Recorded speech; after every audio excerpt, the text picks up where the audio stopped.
Devido ao grande sucesso do primeiro vídeo com a dica prática para professores iniciantes de língua portuguesa, vou gravar o segundo vídeo então. Bom, na verdade, nessa segunda dica, eu ainda quero fazer uso da primeira, né? Que eu falei ali sobre aquele texto autodescritivo que eu gosto de pedir para os estudantes escreverem. Eu queria mencionar alguns aspectos do trabalho com as músicas, né? Que eu achei interessantes nesse ano e no ano passado. A gente às vezes imagina que os nossos jovens, né, adolescentes, eu tenho trabalhado com adolescentes a partir de 13 até 17 anos, alguns até um pouco mais, mas a gente imagina que eles vão gostar só de músicas atuais, assim, né, o estilo que está fazendo sucesso.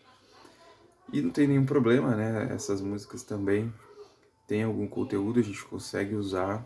Eles realmente gostam de funk, gostam de trap, gostam de sertanejo, e dá para fazer uso dessas músicas para extrair vários assuntos, né, vários objetos de conhecimento, várias coisas que podem ser trabalhadas na língua portuguesa.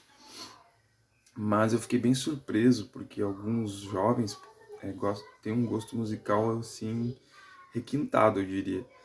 Por exemplo, esse ano teve uma jovem que sugeriu a música Geni e o Zeppelin, do Chico Buarque.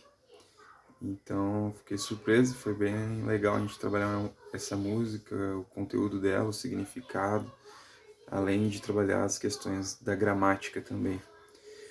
E outra que eu achei interessante também, no nono ano, uma menina sugeriu uma música da Gal Costa, música Lágrimas Negras. Eu não conhecia essa música. E é uma música muito bonita, assim, uma melodia muito bonita, e a gente também pôde falar um pouco ali sobre as figuras de linguagem que utiliza na música, do que estava se tratando, além de ser algo assim fora do normal para os jovens de hoje em dia, né?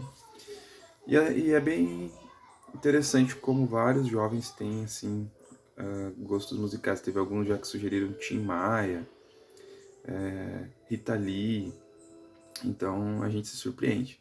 Claro que de vez em quando também eu gosto de eu sugerir uma música e aí tenho a oportunidade de apresentar alguma coisa nova para eles. E eles me apresentam coisas novas também, frequentemente. Muitos cantores aí de, principalmente trap, né, rap, tem músicas com conteúdo assim, meio social, bem interessante. E é legal de conversar sobre as letras, antes de entrar no assunto da gramática, da análise sintática e outros assuntos que a gente fala na língua portuguesa, né? Bom, mas eu também mencionei naquele primeiro vídeo que eu peço para eles colocarem uma frase. Então a dica número 2 é relacionado com esse assunto da frase. Eu gosto, em algumas aulas, de iniciar colocando uma das frases que eles sugeriram no quadro. E aí inicio a aula com a frase lá no quadro, peço para que eles registrem também nos seus cadernos. E aí a gente conversa sobre, já vieram frases de Albert Einstein, né? Aquela frase de que a imaginação é mais importante que o conhecimento, né? Alguns gostam de filósofos, trouxeram frases de filósofos, e tem várias frases que eles trazem também de letras de música e pessoas que eles admiram. Além de frases que eles inventam às vezes também. Então eu coloco a frase no quadro, né, para iniciar a aula, assim, né, um pensamento às vezes positivo ou que leve a uma reflexão. E aí a gente lê aquela frase, conversa sobre. Não é toda a turma que interage tão bem, né? Não vamos ser aqui hipócritas, né? Tem algumas turmas que é um pouco mais difícil, mas geralmente saem boas conversas. Dependendo da frase, eu peço para eles fazerem uma produção textual, né? Então, às vezes, dá para, a partir da frase, criar uma crônica, aí eu já trabalho com esse gênero, ou a partir da frase, criar um artigo de opinião, ou uma redação. Então, às vezes, eu uso a frase para estimular uma produção textual.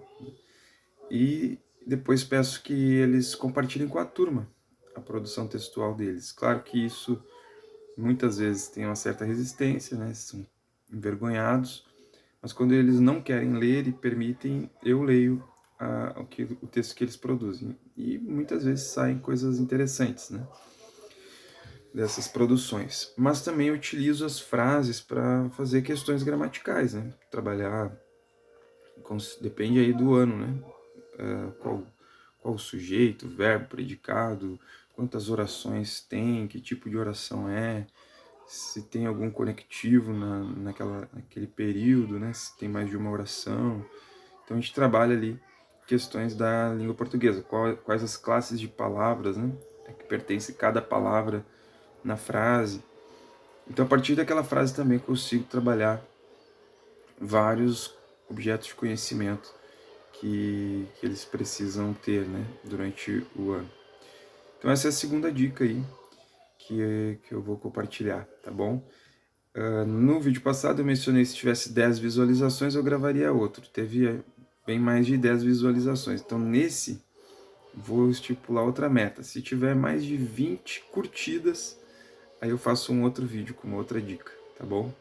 Mais uma vez obrigado pela paciência e até o próximo.